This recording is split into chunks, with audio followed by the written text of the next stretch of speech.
Oi pessoal, tudo bem com vocês? Tudo tranquilo? Tudo em paz? Coisa boa! É o seguinte, passando aqui com esse vídeo para trazer a correção da lista 26 sobre o período regencial.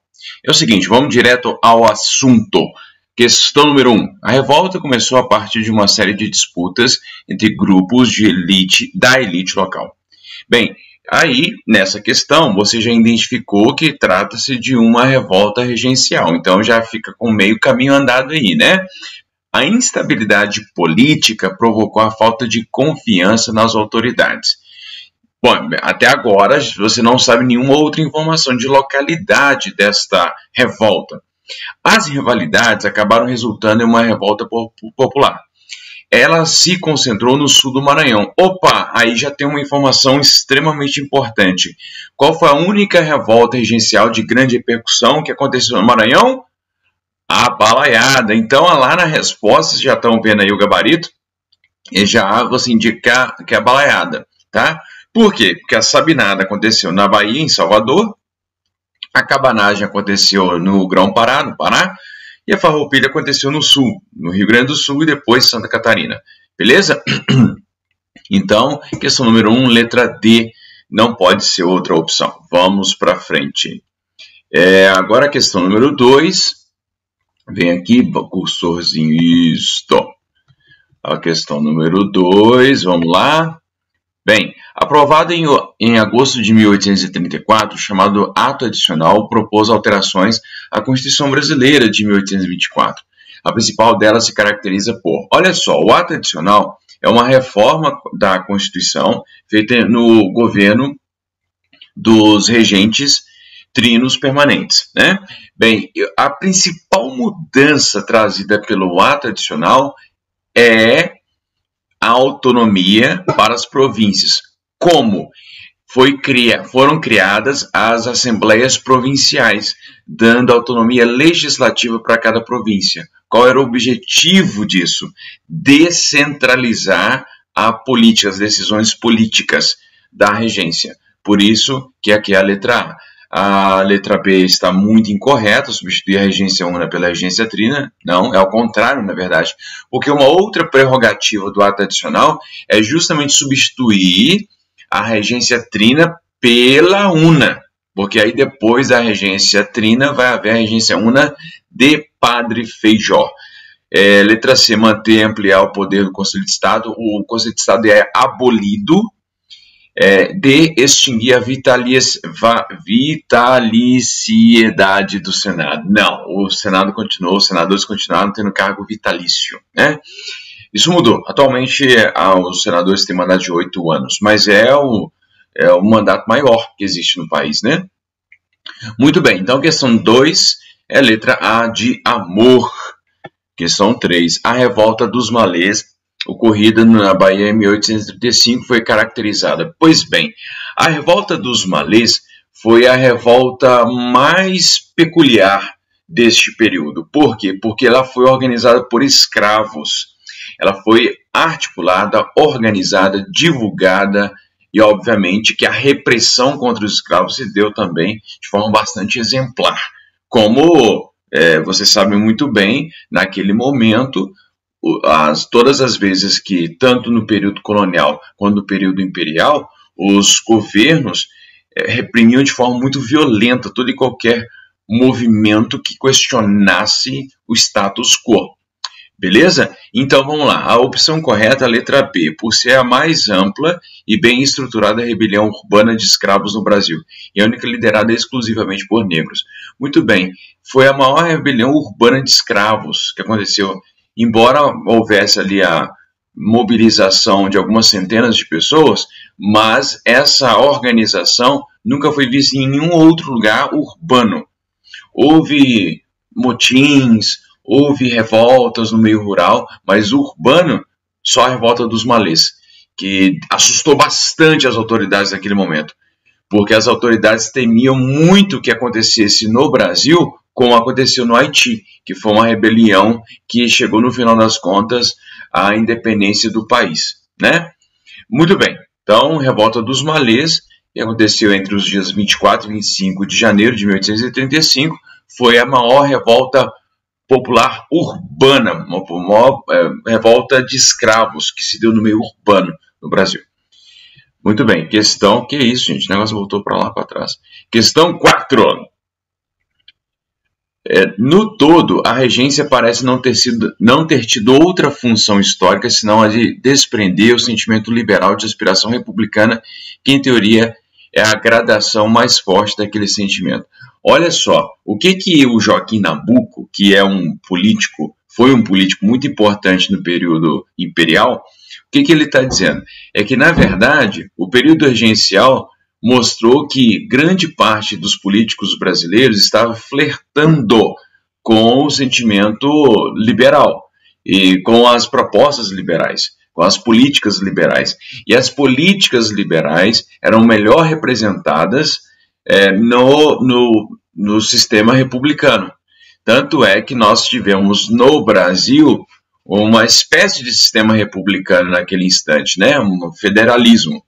Bem, então vamos ver o que está pedindo a questão. Nas palavras de Joaquim Nabuco, o período regencial poderia ser considerado uma experiência republicana, ok. Em pleno império, ok. Dentre os aspectos desse período que inspiravam no abolicionista a ideia de república, podemos citar.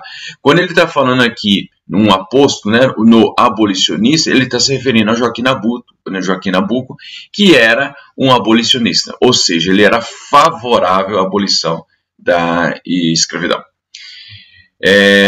A correta letra C, a descentralização administrativa provocada pelo Ato Adicional de 1834, que criava as Assembleias Legislativas Provinciais. Essa questão aqui está dialogando com a questão anterior, a questão número 1, portanto, é uma dica muito importante. Nas minhas avaliações, nas minhas provas, eu sempre coloco questões que dialogam umas com as outras, então preste atenção. Se você tiver que responder alguma coisa, de repente o cabeçalho de uma questão te dá uma dica. Então, fiquem atentos. Leiam a prova no conjunto, ok? Não há questões aleatórias na prova. Elas estão sempre em diálogo. Beleza? Muito bem. As outras opções aqui não estão de forma alguma corretas. Vamos para 5, senão o vídeo fica muito grande. Após a abdicação de Dom Pedro I, o governo foi entregue aos regentes, que, segundo a Constituição de 1824, deveriam governar o Brasil até a maioridade de Dom Pedro II. Que, na verdade, naquela época, não era Dom Pedro II, era Pedro de Alcântara, mas a gente convencionou chamar de Pedro II, tá bom? O período regencial, assim como ficou conhecido, foi politicamente muito conturbado, razão que levou Feijó a afirmar que o vulcão da anarquia ameaçava devorar o império. Vulcão da anarquia. Expressão engraçada. Assinale a opção que melhor expressa os fatores que contribuíram para essa instabilidade. Quais foram os fatores que levaram à instabilidade do período regencial? Letra B de bola. A excessiva centralização política, mas Edmar, não entendi. Porque o ato adicional e a regência trina permanente tenta justamente descentralizar. Pois é, por um lado, de fato, descentralizou. Por outro lado, a regência una do Padre Feijó acaba que centraliza de novo. As assembleias provinciais continuam existindo, mas Padre Feijó acaba assumindo muita coisa. E muitas decisões que ainda eram tomadas ali na corte se voltavam para favorecer a corte, tá? Muito bem, então a excessiva centralização política, que ainda continuava na prática, e o autoritarismo do poder central. Primeiro lá na figura de Dom Pedro, depois na figura dos regentes, que levaram muitos grupos dominantes nas províncias a almejar mais autonomia. Ou seja, muitas revoltas aconteceram com participação inclusive das elites locais.